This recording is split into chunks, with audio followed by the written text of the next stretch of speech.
आपका बहुत शुक्रिया।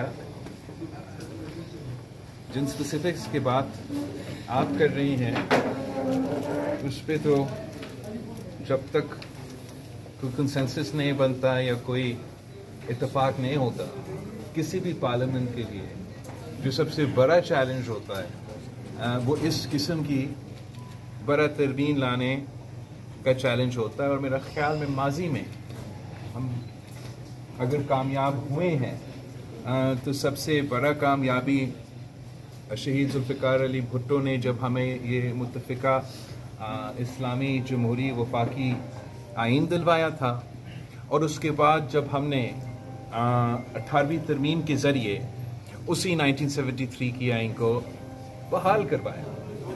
वैसे तो पाकिस्तान का जो सियासी सूरत हाल है वो हर पाकिस्तानी उससे मायूस है, एंड पाकिस्तान की कोई शहरी इस बात से इनकार नहीं कर सकता कि आवर पॉलिटिक्स इज ब्रोकन। हमारा एक भी इदारा, मैं किसी एक इदारा की बात ना करो, अब हम सब समेत हमारा पार्लियामान को सबसे पहले आप एग्जाम्पल ले लें। जिस तरीके से इस इदारा को फंक्शन करना चाहिए, लेजिस्लेट करना चाहिए, अवाम को रिलीफ दिलवाना चाहिए। हम सब जब भी इधर पहुंचते हैं या आम आदमी इसको टीवी स्क्रीन पे देखते हैं, उनको ये नज़र आ रहा है कि ये निज़ाम नहीं चल रहा। आपने अदालत का जिक्र किया तो आप ये देख ले कि शहीद जुल्फ़िकार अली भुट्टो को अभी इंसाफ मिला है। उसका तीसरा नस्ल को इंतजार करना पड़ा कि हमें काजी फ़ायज़ ईसा साहब और मंसूर साहब और बाकी तो जज साहबान थे, हमें ये फैसला सुनाए और हमें ये इंसाफ दिलवाए। आम आदमी का, आम पाकिस्तानी का इस वक्त इंसाफ का क्या उम्मीद हो सकता है? हम सब जानते हैं कि उस इदारे में भी चैलेंजेस हैं। आप अपना इंस्टीट्यूशंस के देखें, मेरे मीडिया साथियों, आप भी एक इस मुल्क के एक अहम ऑफिशियल आईनी इदारा ना भी हो, लेकिन एक अहम किरदार अदा करते हैं। और अगर हमारा आज़ाद सहाफ़त भी ज़रूरी है, रिस्पॉन्सिबल सहाफ़त भी ज़रूरी है, एंड अगर हम ये तवक्का रख सकते हैं अपने मुंतखब नुमाइंदे से कि वो उठ के जलसे आम में हमारा मीडिया को गालियां देंगे, ख़वातीन के ख़िलाफ़ इस तरीके से बोलेंगे और कौम खामोश होगा, मीडिया ये बर्दाश्त करेगा कि आप तो सॉफ्ट टारगेट है, आपके बारे में कोई भी जो भी कहे। साथ साथ ये भी हम सियासतदान सोचते हैं, आम आदमी सोचता है कि मीडिया का भी कोई इस किस्म का स्टैंडर्ड होना चाहिए ताकि हर झूठ तो ना चले, और अगर कोई गलती हुआ है, कोई गलत खबर छपा है, तो जब उसकी क्लैरिफिकेशन दिया जाए तो उस क्लैरिफिकेशन को कम से कम उतना ही कवरेज मिले जितना वो गलत खबर को मिला था।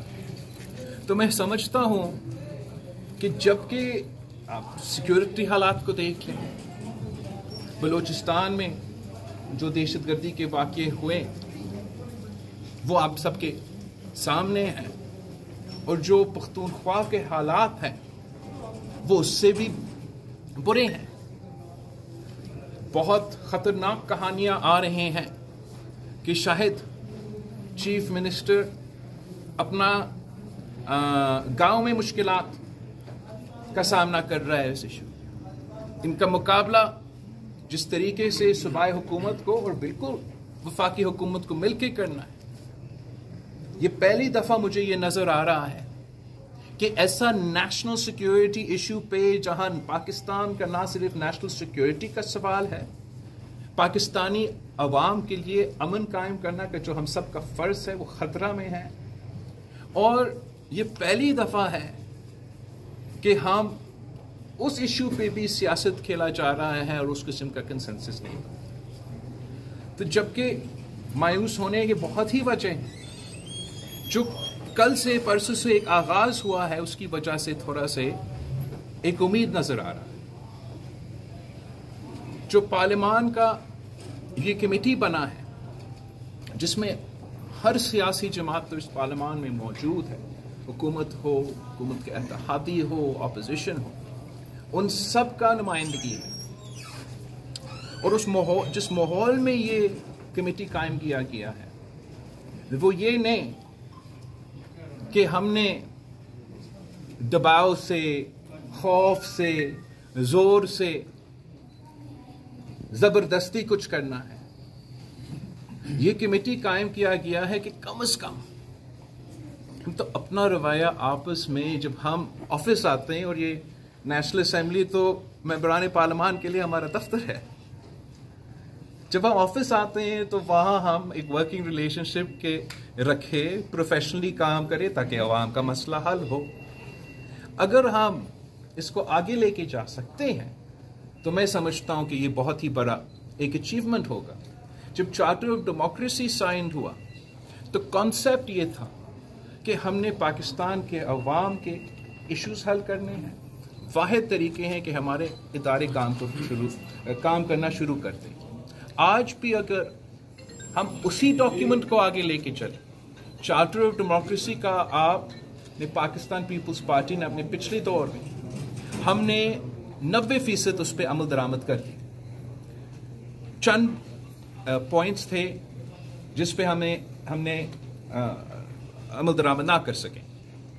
ایک تھا ٹروتھ اینڈ ریکنسیلیشن کمیشن، جو پاکستان کی تاریخ میں جتنے حادثے ہوئے ہیں، جن آمرانہ دور سے ہم گزرے ہیں، اور اگر ہم نے اپنا نظام کو ریکنسائل کرنا ہے اس ایشو کے حوالے سے، یہ اس قسم کا ادارہ قائم کرنا ضروری ہوگا. دہشت گردی کے حوالے سے کوئی بھی نیشنل ایشو کو دیکھنے کے لیے، انصاف کروانے کے لیے، اور پھر نہ صرف انصاف مگر پھر ایک ریکنسیلیشن کروانے کے لیے اس قسم کے ادارہ قائم کرنا میں سمجھتا ہوں کہ بہت ضروری ہے.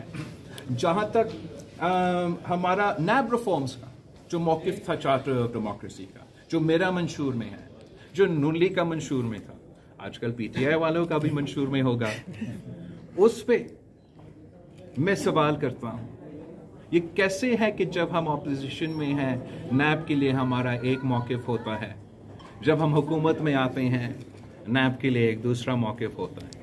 اگر ہم نے واقعی کرپشن کا مقابلہ کرنا ہے اور سیاسی انتقام نہیں لینا ہے تو پھر چارٹر آف ڈیموکریسی کا، نیب ریفارمز اور اکاؤنٹیبلٹی ریفارمز کا نظام فالو کرنا پڑے گا. جوڈیشری پہ، چارٹر آف ڈیموکریسی پہ بھی کمپوننٹس تھے جو چارٹر آف ڈیموکریسی نے تجویز تھی، جو شہید محترمہ بینظیر بھٹو نے تجویز تھی، وہ پاکستان پیپلز پارٹی کا بالکل منشور کا حصہ ہے. ہم اس پہ بھی بات کرنے کے لیے تیار ہے. اگر کسی اور کا تجویز ہے اس پہ بھی غور کرنے کے لیے تیار ہے. مقصد کیا؟ مقصد کہ ہم چاہتے ہیں کہ ہم اپنے عدالت کو طاقتور بنا دیں. ہم چاہتے ہیں ہم اپنا عدالت کو اتنا طاقتور بنا دیں کہ جو بوجھ ان پہ اس وقت ہے، اتنے سارے کیسز، آپ سب یہ سائٹ کرتے ہیں کہ کتنے سارے کیسز پینڈنگ ہیں سر، ہم کس طریقے سے ان کو امپاور کر سکتے ہیں کہ وہ یہ بوجھ اٹھا سکیں اور عام آدمی کو ہم فوری، جلدی، سستا انصاف دلوا سکیں. اس کے ساتھ ساتھ بہت سے ایشوز ہیں جس کو ہم ایڈریس کر سکتے ہیں اگر ہم آپس میں بات کریں گے. میں نے اسمبلی میں مہنگائی کا ذکر کیا کہ مہنگائی ایسا ایشو ہے جو ہر سیاسی جماعت چاہتا ہے کہ مہنگائی میں کمی آئی ہے، عوام کا مطالبہ ہے. تو اگر حکومت کی پالیسیز کے نتیجے میں اضافہ ہوتا ہے تو ہم سب تنقید کرتے ہیں. جب مہنگائی میں کمی ہوتا ہے تو پھر اس کو ہمیں ویلکم کرنا چاہیے اور ساتھ ساتھ ہمارا سجیسشنز دینا چاہیے کہ ہم کیسے مزید ریلیف دلوا سکتے ہیں عوام کو.